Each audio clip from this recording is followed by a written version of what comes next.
at that. Look at what's happening, with the assumption that the person they're saying this to would go, oh, yes, that's terrible. And the person they're saying it to, if they're a Trump supporter, going, yeah, yeah, yeah, I shouldn't have to wear a mask. This is my freedom. And there's such a disconnect about how people were relating to it that I think we'll be studying the effect of the coronavirus on this election for decades. Yeah, no, that's a good point, and we'll definitely look further into it on this podcast, because another thing that we're contending with here, not just trying to let people know that, the polling error, while it was significant in some states, on average nationally did not show some kind of crisis in the industry. We're also contending with the fact that the 2018 polling was super accurate.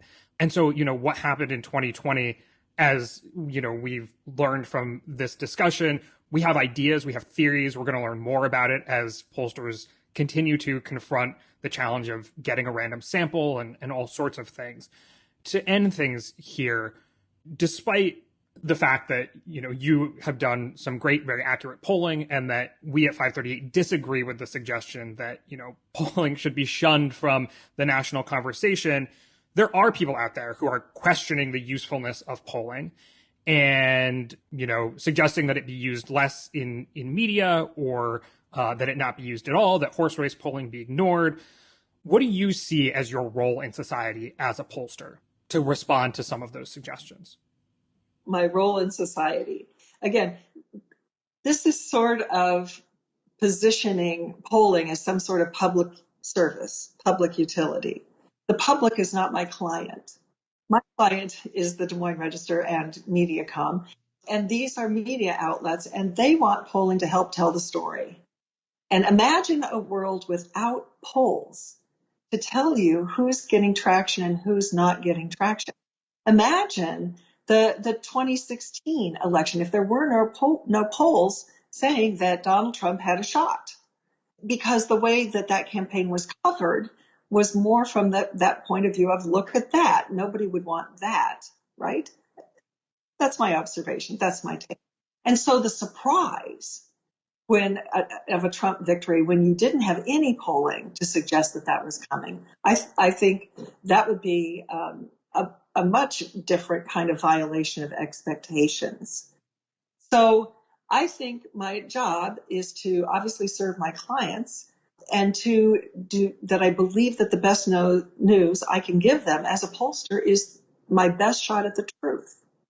So when I think about my method, I'm always trying to think about, does this get me closer to the truth, or does this sort of make me veer off into something that might sound more complicated or difficult, but is less true than the direction I'm trying to go. And for those of us who are not pollsters, my final question relates to what it's like to publish a poll that runs counter to conventional wisdom, because you've done this plenty of times. I remember the weekend before the 2020 election, there were a lot of people saying, you know what, Ann Selzer's a great pollster, and it's only proof that she's such a good pollster that she is publishing this outlier, because it's probably not true, but she's publishing it anyway, and good pollsters publish outliers. You got a lot of heat in 2008 running up to the caucuses because you showed Obama winning the caucuses. So, this isn't your first rodeo doing something very publicly that counters the conventional wisdom. How do you contend with that? I mean, maybe this is like a life lesson. Like, how do you feel, and how do you deal with the psychology of being out there in the public, countering what everyone else's data is showing and what everyone else thinks? Yeah. It's not my first rodeo, and I will tell you, it never gets any more comfortable to be there. I call it, spending my time in the pot shot corral, to use the rodeo metaphor, because everybody's saying this is terrible, she's awful, this is going to be the end of her at long last, whatever it is that they're saying. And, I know that that's going to be the reaction when we see the data. We know that's going to be the reaction.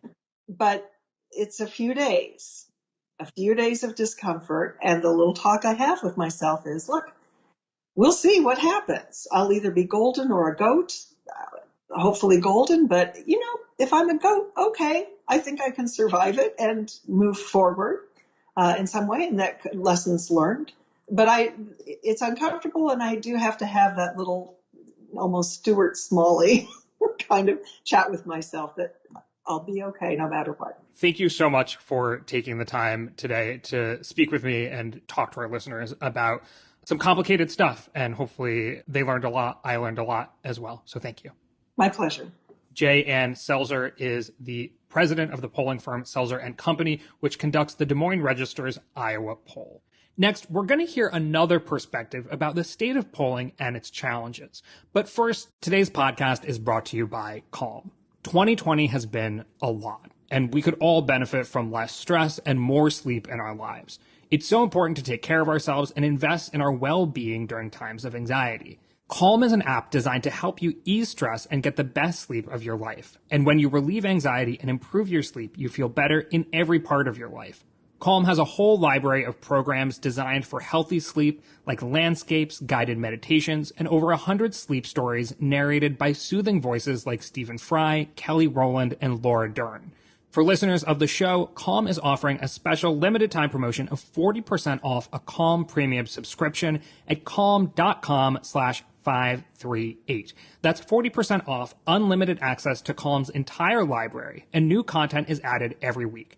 Get started today at calm.com/538. Again, that's calm, CALM.com/538. The numbers, not the letters. Today's podcast is brought to you by Nutrafol.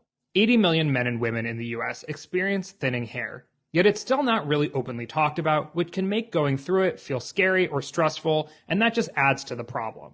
In a time when self-care is more important than ever, every day is an opportunity to skip damaging styling tools and chemicals and focus on better hair growth from within. Visit Nutrafol.com and take their hair wellness quiz for customized product recommendations that put the power to grow thicker, stronger hair in your hands. When you subscribe, you'll receive monthly deliveries so you never miss a dose, shipping is free, and you can pause or cancel anytime. In clinical studies, Nutrafol users saw thicker, stronger hair growth with less shedding in 3 to 6 months. You can grow thicker, healthier hair by going to Nutrafol.com and using promo code 538 to get 20% off. Their best offer anywhere, 20% off at Nutrafol.com, spelled Nutrafol.com, promo code 538, for hair as strong as you are. Patrick Murray is the founding director of Monmouth University's Polling Institute, which conducted polling in the 2020 election both nationally and in 6 battleground states around the country. Welcome, Patrick. Good to be with you, Galen. Thanks for being here. You did a lot of both national and state level polling in 2020, and we know the big picture looking at the averages that in some states polls were pretty good, in others they were not at all. So looking at how you did at Monmouth, can you tell me your assessment of your state and national level polling in 2020? Yeah, I think we had a pretty good bead on things until the last few weeks. And it's kind of interesting because, we did not see a lot of major movement in the polls throughout this entire campaign. But that might have been actually masking something that was actually going on at the very end in terms of turnout. One of the things that polls have problems with is predicting an election with a likely voter model. And I don't like to predict anything. So if you're talking about 2/3 of the eligible electorate shows up to vote, going from 135 million in 2016 to 160 million in 2020, that the extra 25 million, if it's skewed in some way or another, could throw off the polling results if people aren't talking to us. So, the long way of answering your question is we were off just like everybody else was off. I'm looking at 2 particular demographic groups regionally that seem to be important. One is the Latino vote, and the various aspects of the Latino vote, because it's not monolithic, as we know. When the results were coming in from Florida, county by county on election night, I was looking at the results and saying, not far from where I would expect them, given what my poll said, not far from where I expect them. And then suddenly Miami-Dade came in and I said, oh, crap. That is not what we expected. So what was going on there? And then when I looked at what was going on in the Midwest, in our polls in Iowa, and in Pennsylvania, the question seems to be the same thing that we hit 4 years ago, is that we might be getting things right in the suburbs and the urban areas, but we're missing the rural areas. In Iowa, that's a big deal. In Pennsylvania, it's about a third of the electorate. But if you get that wrong, and you're underestimating Trump's strength there, then that throws off your numbers by a few points. And I think that's probably what happened, particularly when I compare it to Arizona and Georgia, where we are also off as well, but not off by the same magnitude as we were in Florida and in Pennsylvania. So, the question is this a systemic error? Is this something that polling can fix, or is this something that's in the political culture that maybe this is something that is a blind spot for polling, that polling cannot be a tool to measure accurately. And that's something that we have to actually consider very seriously. So you think that there's the possibility that if it's simply difficult to reach a particular kind of voter, that there's not really any weighting or adjusting of how you reach out to voters that could be done. You might just have to accept that pollsters won't be able to reach some people? I think that's possible. And you might come up with some tools that are extracurricular to what polling is actually designed to do to help kind of mediate that a bit. And I know some folks have been trying out things such as, your social questions about your social circle and so forth. But if we look at when we get the final results, and by final results, I mean when we actually get the voter histories for 2020 and see who on our likely voter model actually voted, who didn't, among those who refused to talk to us, where we kept records of who they were, and we look to see who voted and who didn't, and try to figure out whether the so-called shy Trump vote is a significant part of this miss in 2020 as it was not in 2016, that's going to be something that we has to raise questions about the entire aspect of what polling can actually do, and how accurate we can be. And by shy Trump voter, you mean people who support Trump who just didn't want to talk to pollsters, not people who actively lied to pollsters about their preferences?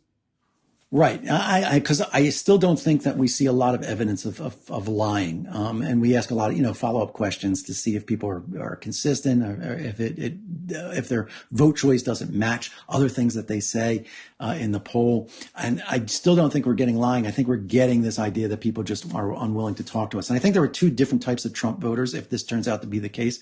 There is the shy Trump voter who's truly a shy Trump voter, somebody who's not over enthusiastic about Trump, does not thrilled about his behavior, does not talk about their support about Donald Trump in their everyday life. At work, I heard about this in a lot of the qualitative work that I did, one-on-one interviews, focus groups at the very beginning of this election cycle over a year and a half ago. And this is what I was hearing, is that more and more people were saying that they knew friends or coworkers who were not talking about Donald Trump or their support for Trump, more so than even before the 2016 election, because now that he's president, it's becoming less acceptable in their social circle, in their workplace, whatever it happens to be, to talk about Donald Trump. And then that's one type of shy Trump voter. Then the other Trump voter that we might be missing is the anti-institutional Trump voter that Trump has been cultivating. They follow Donald Trump in saying, don't trust the media, don't trust institutions. Polling is part of that whole structure. Therefore, don't talk to them at all and tell them what you're thinking. So I think those two groups, if they're sizable enough when we get our final results, that they threw us off, then that's a real question about what polling can actually do to overcome that. On the question of the shy Trump vote, the biggest polling errors were in places that largely supported Trump, right? The polling error in red states that ultimately went for Trump, was like twice the size of the polling error in blue states. Not that those people would be ashamed of their political beliefs, because they're surrounded by people who share their political beliefs. What do you actually think is going on? And, we look at elections abroad where there are nationalist populist figures and we don't see larger than average polling errors there, or any kind of trend where they're systemically underestimated in the polling. Do you feel confident that it is a shy Trump vote, or is it just one possibility amongst many? Well, I think we also have a higher level of distrust, underlying distrust in government and what government can do. When you ask questions about should government get involved in this or should government back off, and you look at international polling or cross-national polling, the United States generally comes up higher on that number, and I think we've had a populist leader who's played into that underlying a level of opinion among some people and has actually fostered that. So I think that might be one of the reasons why we are different than some others in terms of underestimating the support for populism here, because it's you're much more inclined, or the groups who support people who support populists are much more inclined to distrust the system, distrust institutions to start with. It's not just a matter of populism; it's a matter of distrust of government and all the institutions that are related to it. So that's the media and that's polling. So that's my working hypothesis on that about why it's different, and then why would it be different in the redder areas? And that's why even not the states that you just mentioned, but just even in Pennsylvania, as I said, I think we had a bigger miss in the most red areas of Pennsylvania than we did in the suburbs and the urban areas, is because that is reinforced. If you live in a population where the vast majority of voters support that particular point of view, that you can't trust government, that you need to bang out from government, you're hearing that message over and over again, then you're going to be more likely to get a polling miss in those particular areas. But not that those people would be ashamed of their political beliefs. Right. So that's why I said there's two different types of shy Trump voters. This true shy Trump voter who probably lives in suburban areas. And then there is the anti-establishment Trump voter who lives in those heavily red areas, who won't take part in polling. And that's the one that's probably more problematic. That other shy Trump, that suburban shy Trump vote, I think I would lay a bet on they disappear in terms of creating a polling problem without Trump being part of the picture. My concern is, has Trump permanently changed how people view government and institutions and polling in those deep red areas, where those people will now continue to excuse themselves from participation in normal political discourse? Yeah, I mean, it seems like there's a lot of, the conventional wisdom is converging around this idea of the latter, quote unquote, shy Trump voter that you mentioned. The former, the one that's in suburbs but doesn't want to share their opinions. Do we have good evidence that that person exists? Or exists to a greater extent than someone who lives in a historically Republican suburb who plans on voting for Biden but doesn't want to talk to their Republican friends about it? Yeah. No, and we don't have evidence that exists to any great numbers. And in fact, it might be the same type of shy Trump vote that we saw in 2016, which is the sense of saying, yes, in 2016, there were shy Trump voters out there, just weren't enough of them to affect the polls, to throw the polls off. And so I think that the true shy Trump voter in the suburban areas, the ones who don't want to talk about it, exist, but probably not enough that if they were isolated that they would impact the polls. I think the ones that we're really worried about are these very vocal Trump voters, but those who have basically absented themselves from normal political discourse in these heavily red areas. So do you take the position that polling is potentially just broken? No, I don't think polling is broken. I think our political culture may be broken, and polling is reflecting that. To be quite frank, because polling can only do so much. Polling has always had a certain amount of error attached to it, and when we get into incredibly volatile situations, polling is less accurate. If we get into a situation where we don't know who's going to vote, polling is going to be less accurate. If we get into a situation that's caused by people saying that I won't participate in public life because, I am anti-establishment, and we have a significant number of people who are willing to do that, that's a reflection of ill health for the republic. And polling is going to be off because of that. But it's not because polling is broke. It's because the political culture itself is broke. That's what I'm actually more worried about. I'm not worried about polling being broken. I'm worried about that polling has revealed some deeper problems that we have as a political society. And if we just focus on the election aspect as the only piece of it that matters, then we probably are missing a much bigger lesson that we need to learn that's going on here right now. Understanding your concerns about the broader political culture, you are a pollster. So what do you plan on doing going forward? What kind of iterating are you thinking of in order to try to reach people who may be more difficult to contact, to make polling more accurate?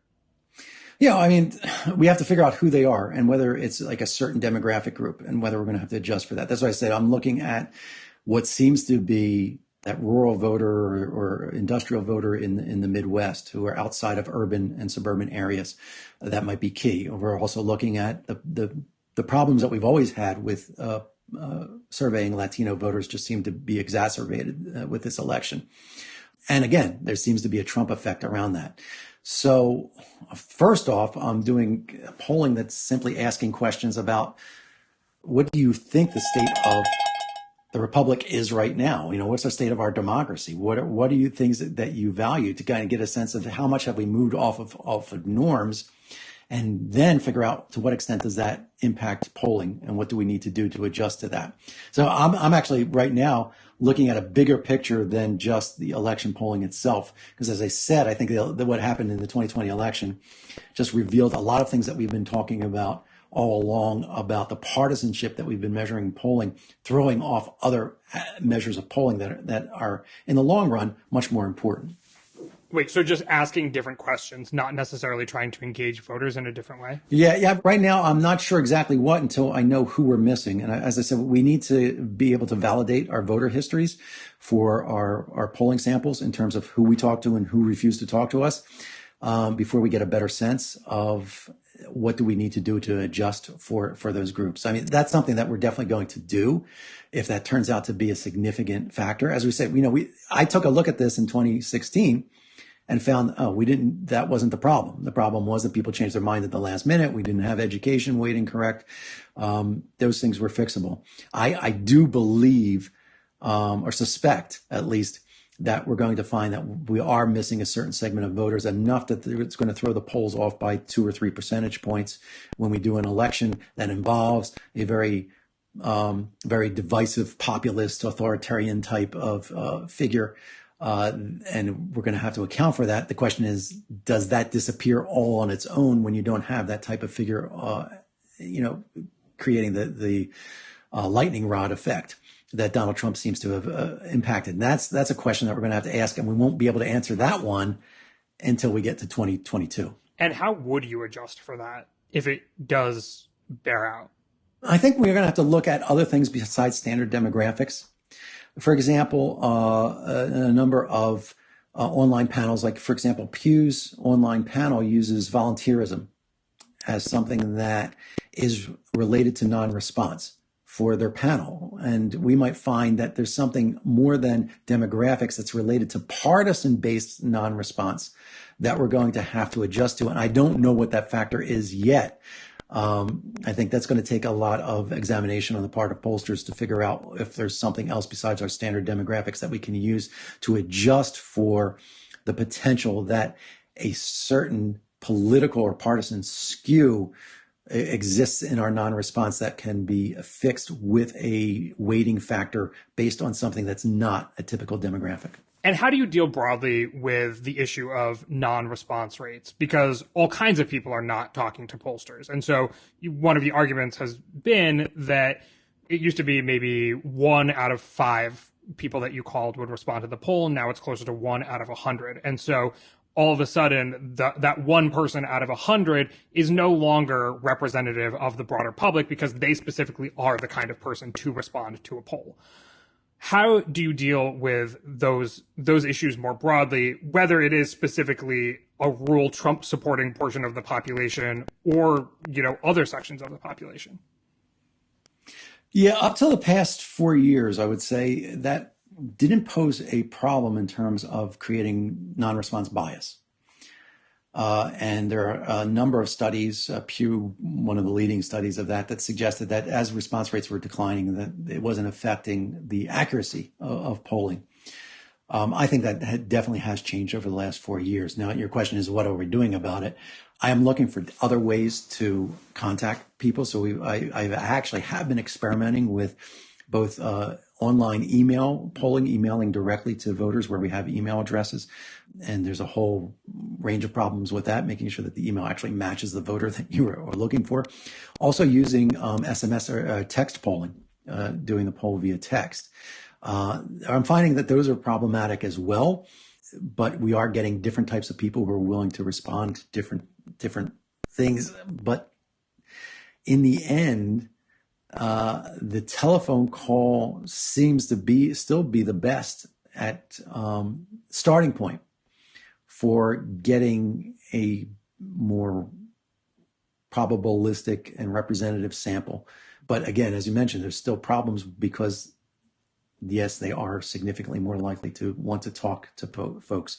And how are we getting the people who don't want to talk to folks if they are in fact skewed in a sign that non-demographic weighting factor that can best capture the non-response bias that seems to exist out there. Because if we go back to a situation where the group of non-respondents looks like the group of respondents and there's not a political skew there, then that weighting factor shouldn't matter at all. And then we should say, oh, we don't have to weight by this because it's coming up exactly as we look. It's only when it's off that we know, oh, then we're getting a non-response bias.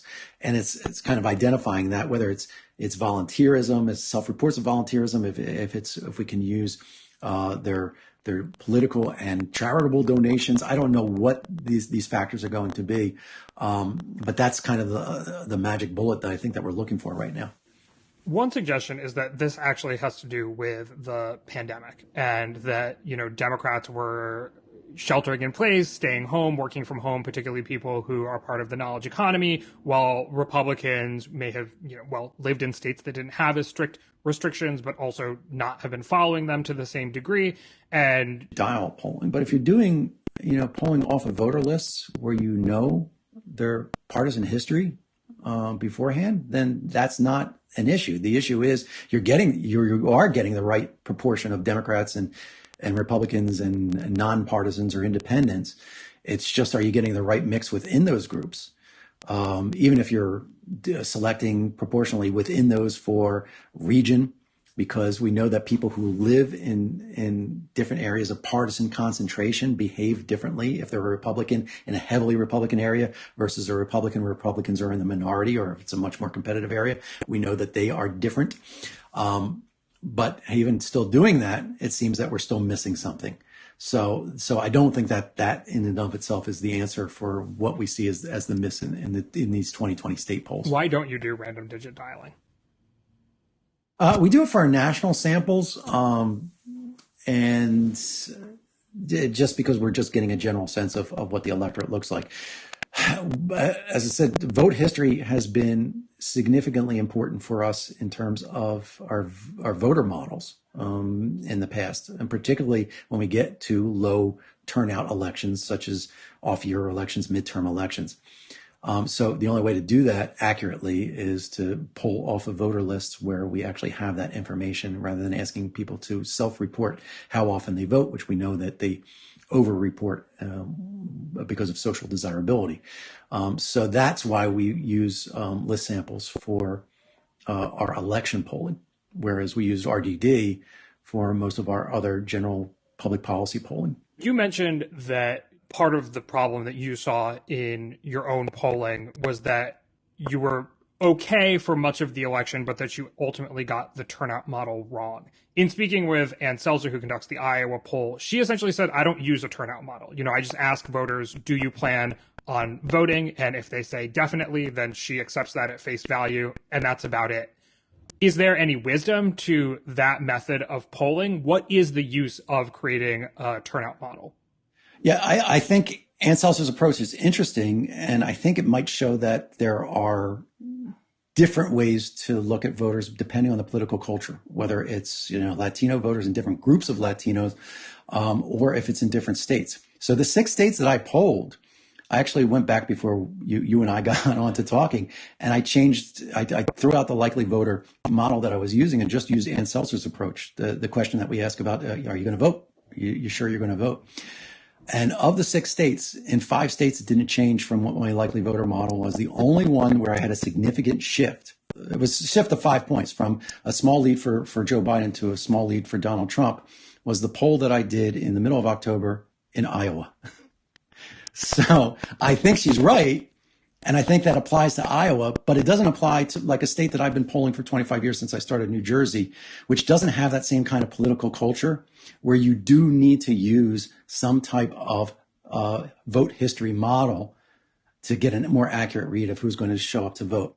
And why is that? Like, what's specific about a state like New Jersey or Florida that you need to do that?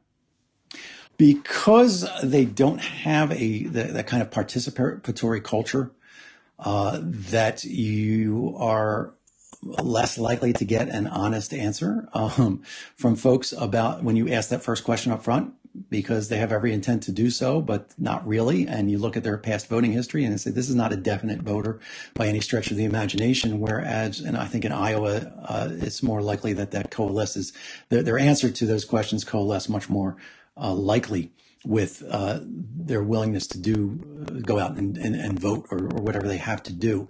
I think it has to do with more densely populated states, more culturally diverse electorates.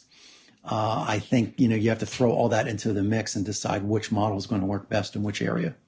Do you feel like the conversation about polling right now nationally, questioning its usefulness in, covering politics or its usefulness altogether, how do you feel about it? I think at 538, we've already recorded podcasts and been pretty open about, we think that polling is still important and that people shouldn't be freaking out about polling errors because they should be expected to happen. Where are you on that? Yeah, I mean, look, I obviously this is what I do for a living, so I'm not going to sell my entire industry down the river here. But we had some errors that were maybe slightly larger because they were all on one side than normal, but not much larger than normal. We need to do a better job, and the media needs to do a better job of understanding the level of uncertainty that polling that is involved in the industry of polling and what polling can and can't do. For example, if we go out there and say, support for this policy is at 65%, and the real number is 61%, or the real number is 69%, most people would just brush that off. That doesn't matter. You're telling me about 2/3, somewhere close to 2/3 support this. That's great. But when we get to an election where we say somebody's ahead by 5 points and they only win by 1 point, then suddenly polling is off. Polling, you can't use polling. Well, maybe it's because your expectations for polling an election should be the same as expectations for what polling can do in it's everyday use in terms of measuring support for different policies, understanding, people's needs for different things in their lives, which issues are most important at a certain point in time. That's what we need to do a better job on. We always need to try to improve polling and make it as accurate as possible. And we've been successful with that over the years in doing that. But it's never going to be as close as people want it to be, particularly when we're talking about national elections right now, which continue to be razor thin in terms of polling numbers. I mean, they're not, 5 point, a 4 point or 5 point win is considered a big win, but in polling terms, that's a margin of error win. And that's what we consistently have. We don't have times now where we're going to have a president